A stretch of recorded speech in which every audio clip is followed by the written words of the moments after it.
Hey guys, how you doing? Uh, well, are you ready for part two? I don't know if I am or not, but I'm gonna do it anyway because that's what you guys want to hear. Okay.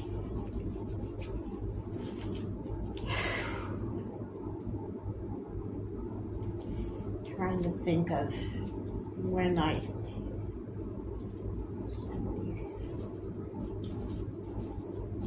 Okay.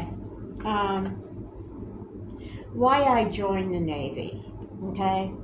Now, my dad, my brother, and several other family members joined the Marines. Yeah. Oh, Sam. Jeez. Wait, if you're gonna scratch, go over here. Go over there. Go over there. Go over there. Jeez. Okay, hold on. Sorry. Come here. Come here so I can scratch you. Come on. Get over here. Come on, sweetie. Come on. There you go. Anyway. So, I heard all the horror stories that my dad had in boot camp, and, is standing at attention and swatting a sand fliggy, and the sergeant makes you dig a 6-foot hole, and he wants the same flea you slap, but you're not going to do that, so you show him a dead flea that you got, and you bury it. No, kind of crazy crap is that? Right until you puke. Just all kind of mean things, and I'm thinking, no, I'm not going to do that. So I had a boyfriend, and he got mad at me. I probably deserved it, but I don't think I deserved it that bad.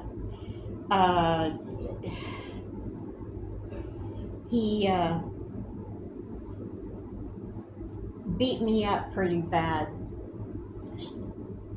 Short story. He beat me up pretty bad, okay? And so Dad says, okay, you're not going anywhere alone. You're not going anywhere without me with you. And I go, oh, this is great. This is going to be a prison now. Not that Dad was trying to protect me, okay? And he wasn't doing anything wrong. He was just trying to protect his little girl. And so I'm sitting there with Dad one day, and I said, Dad, I don't know what to do. And he says, you know what you know what you do when you don't know what to do? And I go, what? He goes, join the service. It'll get you out of here. You'll be protected. You'll learn something. You'll be okay. I thought, all right. Well, he didn't think I was going to join the Navy.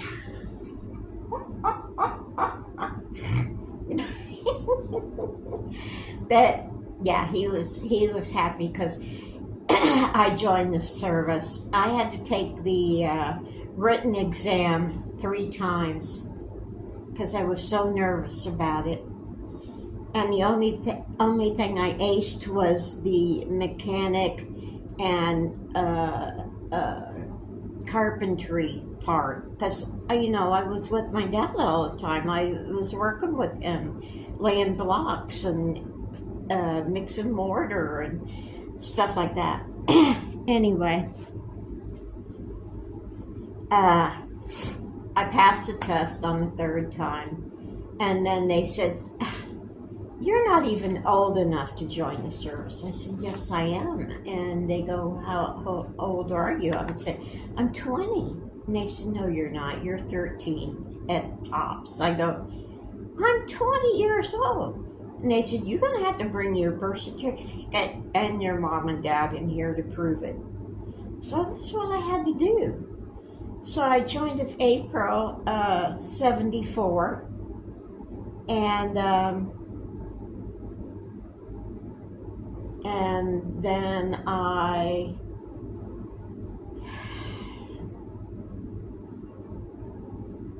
was out in 76. The reason I got out was I was pregnant, you know. I was married, got pregnant, and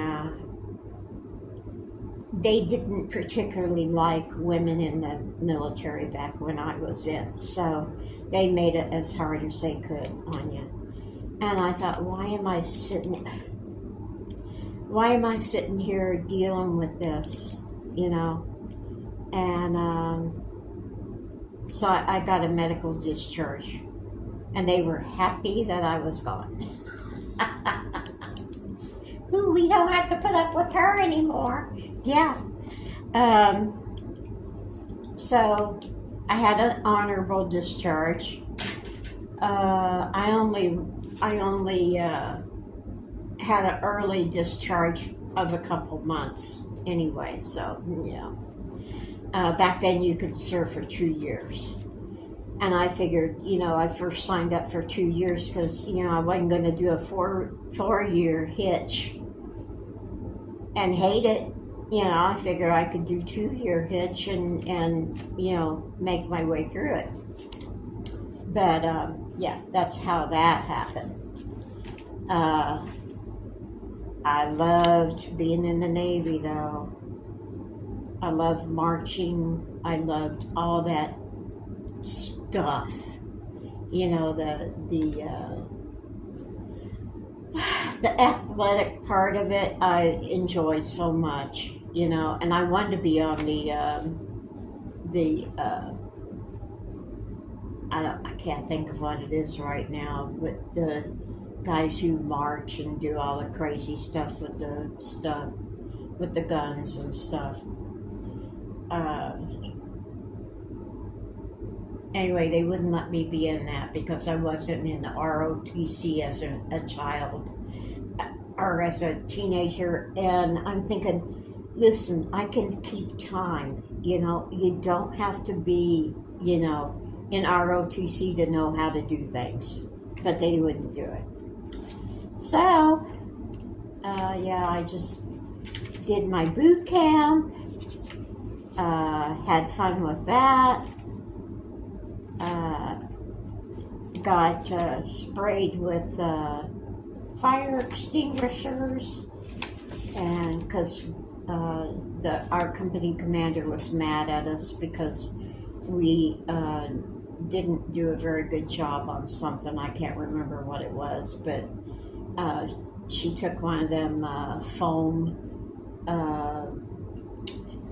fire extinguishers and was spraying all of us. That was fun. And the gas chamber was excellent. I enjoyed that a lot too. Yeah. Some of the girls, they purposely put a barrel of water right outside the gas chamber, right? And they tell you, when you go out the door, do not wash your face off with the water. Run around the gas chamber a couple times and it'll go away. Well, there are some stupid girls that weren't paying attention, and that's the first thing they did was go out there and wash their face off, and it'd start to burn. And we said, they told you not to do it. So anyway, that's that. And then when I got my first duty thing in boot camp, I'm reading, they're sending me to Panama Canal And I go, Panama Canal. Now I've heard horror stories about Panama Canal, right? Spiders. You if you go out of the base and you happen to stay out after nightfall, and sometimes in the day, big spiders fall out of trees. I know I've heard of guys dying of heart attacks because the spiders are big. Okay, and I would have been one of the first 4 women over there. No, no. And the only thing that saved me is because I had Jenny. Jenny was my daughter that I had my mom and dad signed to take care of until I could get settled and stuff. But they wouldn't let her come over there, so I stayed in the States. So that's why I lived. That's why I got assigned to the lovely Norfolk, Virginia. We have a different word for it. It's no Virginia. It was oh God, it was terrible. It was terrible. Anyway, my job was barracks masterdarm, and I liked it. I liked that job. And I got sick, and so they put me in the hospital for about 3 or 4 days. Then I had to be on light duty. So what did they have me doing on light duty? I got to ride in a big old dump truck and go pick up pieces of burnt wood that they had these big fire piles and stuff. We had to empty whatever was left and throw them back into the dump truck and get in the dump truck with all the debris and go back to base. Fun times. Anyway, I met Tom at the base. We were at the Enlisted Men's Club on base, and it was basically love at first sight. You know, we were going to go on a double date. Me and my friend, and Tom and his friend was double dating with me and Cindy. And so I didn't particularly like the guy that they had assigned to me. So I kind of pushed the other guy back. His name was Tom, too.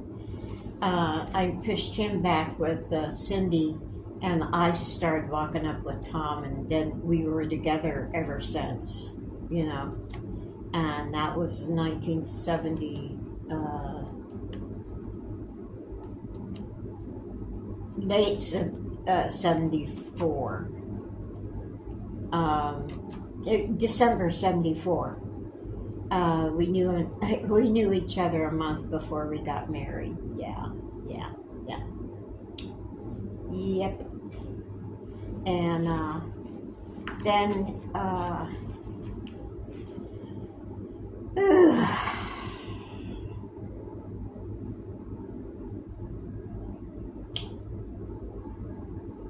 why I joined van life. Well, I was married to Tom for the first time for 25 years. And then he kind of left. We got divorced. I was carrying on with my life. He got us back and says, "Oh, please forgive me, blah, blah, blah, blah, blah." Girls, I'm telling you now, okay? Once a cheater, always a cheater.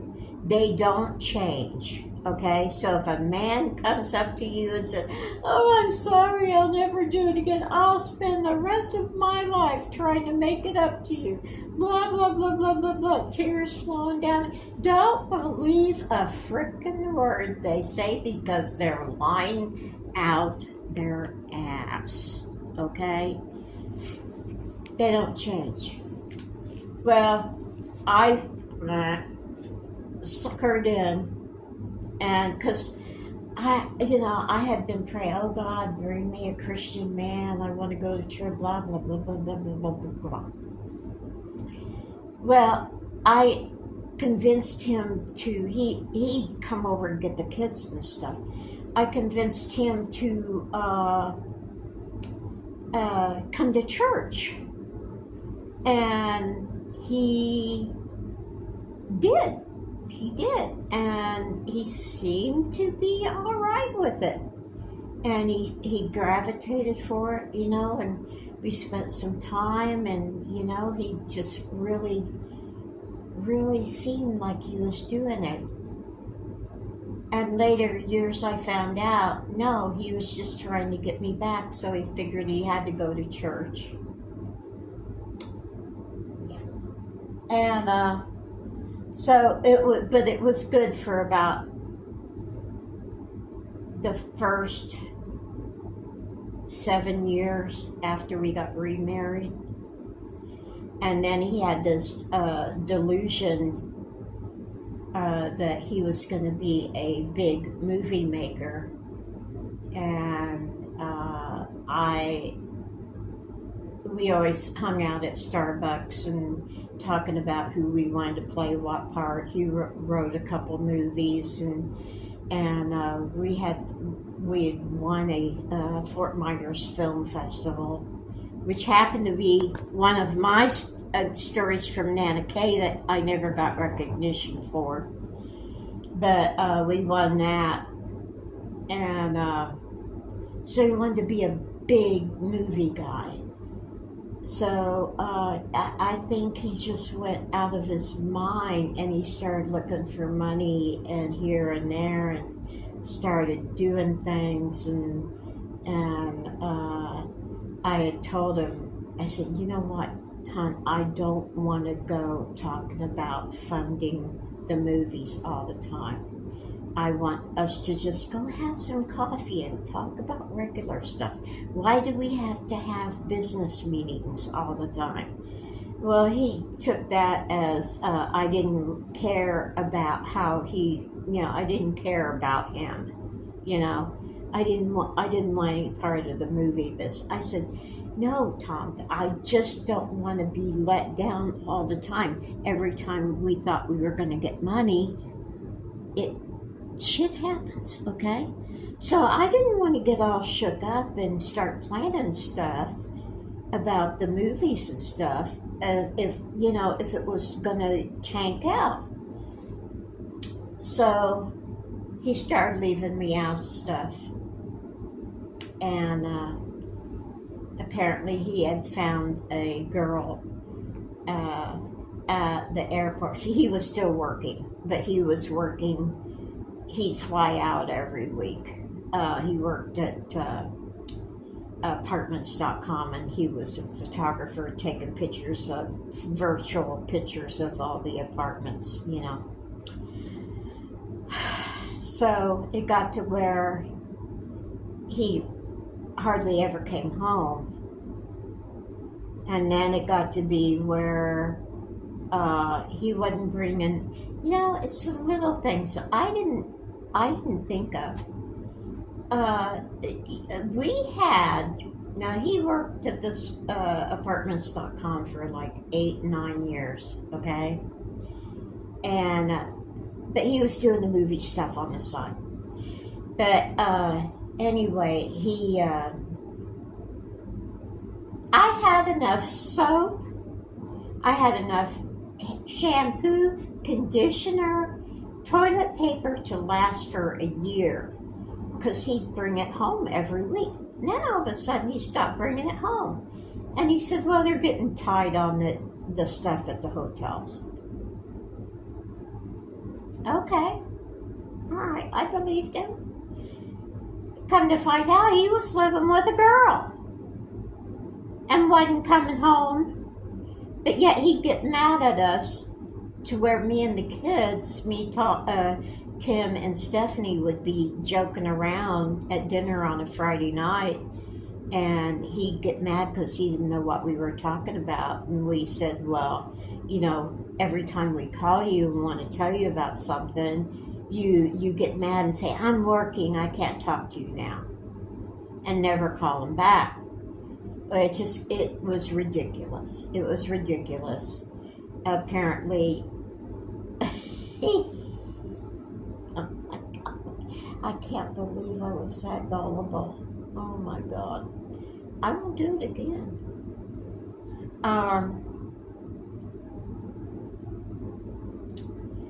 Anyway, he, Thanksgiving weekend, the whole family's coming to our house. 2007. Okay? Whole family. He tells me right before that I need to give him the weekend to make up his mind if he's going to stay or not. What? Meanwhile, everybody's going to come to Thanksgiving. Well, I had to put on an act of, everything's fine, yada, yada, yada. I put on the spread. I did everything. No one brought anything. I had it all covered. My mother-in-law even said it was great. Yeah. And that was a feat by itself. Then he told me on Sunday that he was going to leave. And he said, I need to be by myself. I just need to go camping and look up at the stars at night. Blah, blah, blah, blah, blah, blah, blah, blah. Well, I believed him. Stupid, stupid, stupid. They pull any of that crap on you, don't believe it. They're lying. So he left me and the kids. We had to find an apartment. He said he was going to move in with Tim, my youngest son, and I'd move into an apartment with Stephanie. That way it wouldn't be too hard on Tim to be. No, he didn't do it. He moved in with the girl and left Tim on his own. I know it. Tim never told me until later. Until one day I came into the apartment and it's 81 degrees in this apartment. I go, why is it so hot in here? And he goes, I'm trying to save money. And I go, well, I found out that day that Tom wasn't living there and Tom wasn't helping him out with the payment either.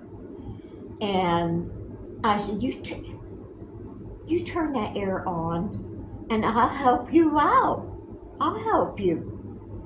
And then later I convinced him to move into another apartment with me and Stephanie. Well, we were good for about a year. And then my brother asked me if I would come up to Tennessee and stay with him for a month. And I go, yeah, if it's all right with the kids.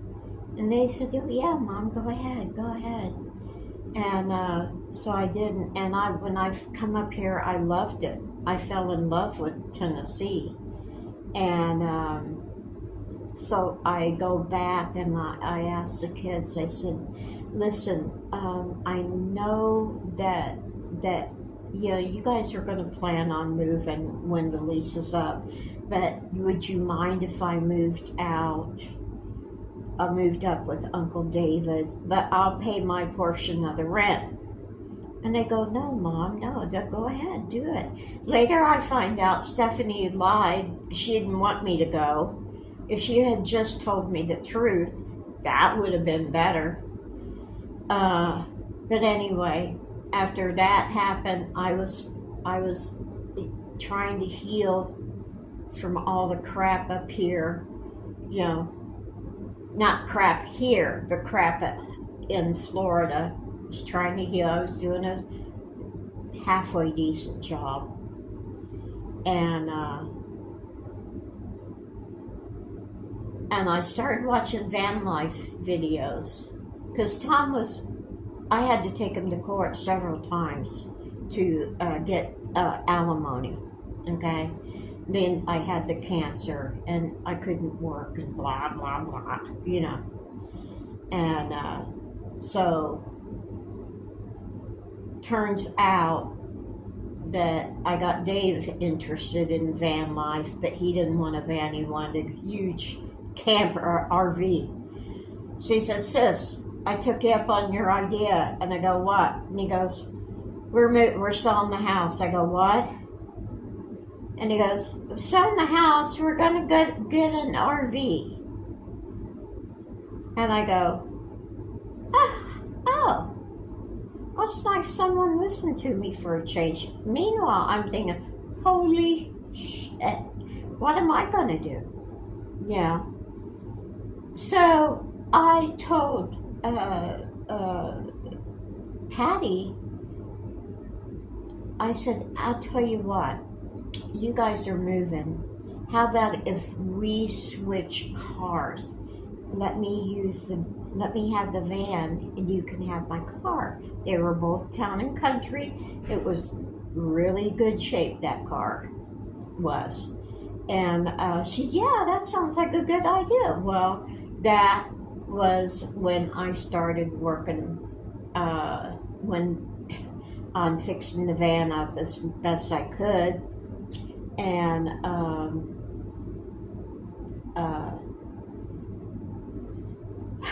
the day we left the house, they drove off in their RV and I drove off in the van.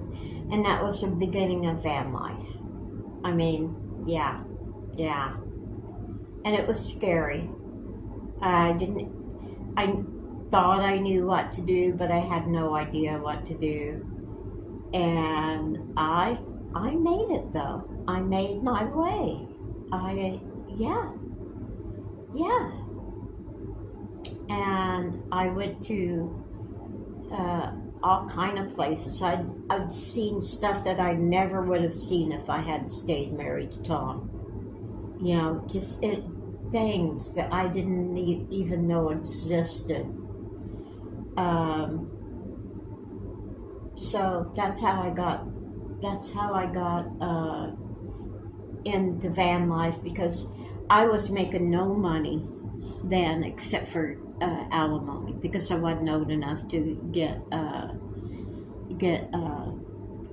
Social Security. And Social Security told me that I wasn't bad off enough to get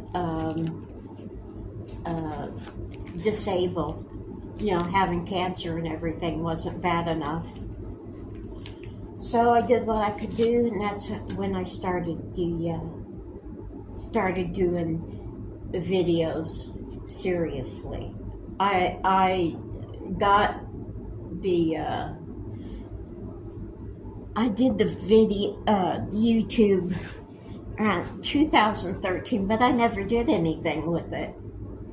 And then I finally started in 15, 16, seriously doing. And it's taken me all this time to make any kind of money. And I still can't afford to move into an apartment. Because, you know, there's people that they get, you know, I have my Social Security, and then now I'm making a little money off of YouTube, and some people would use that, "Well, I'm making this money. Why don't I just go rent an apartment?" Well, YouTube money isn't stable money, okay? YouTube could go down tomorrow, and what would I do? I prefer to live like I'm living, and bank the rest of it for emergencies like what's happening right now, okay?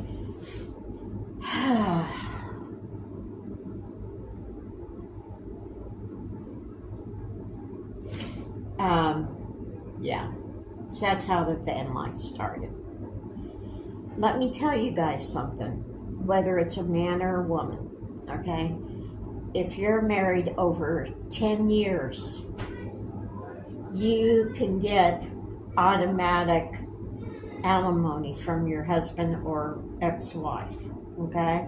Now, if you're married 25 years or more, you get that like until they die, okay? Doesn't matter.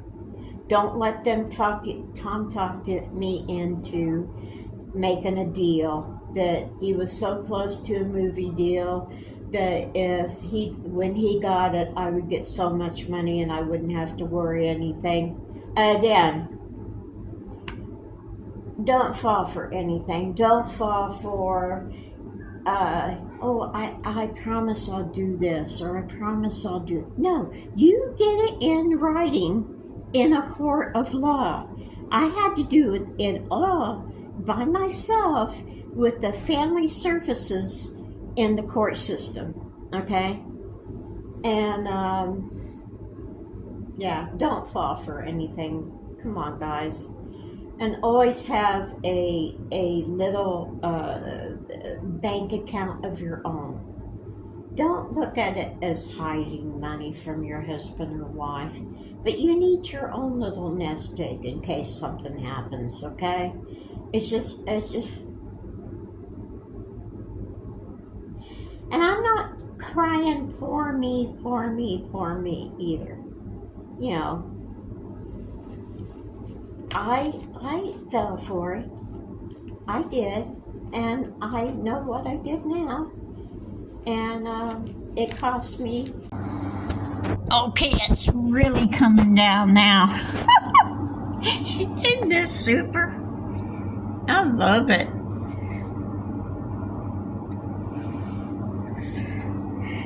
Sticking on the ground. Hope you guys can see it. Yeah, the sun was out for a couple minutes and I was playing a game and I looked up and it's, wow.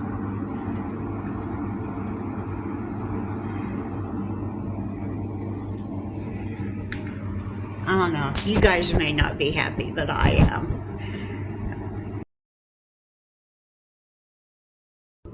Okay, I know it abruptly ended because I rethought about a section and I cut it out. So yeah. So that I might put that on another one. But anyway, I'm doing great.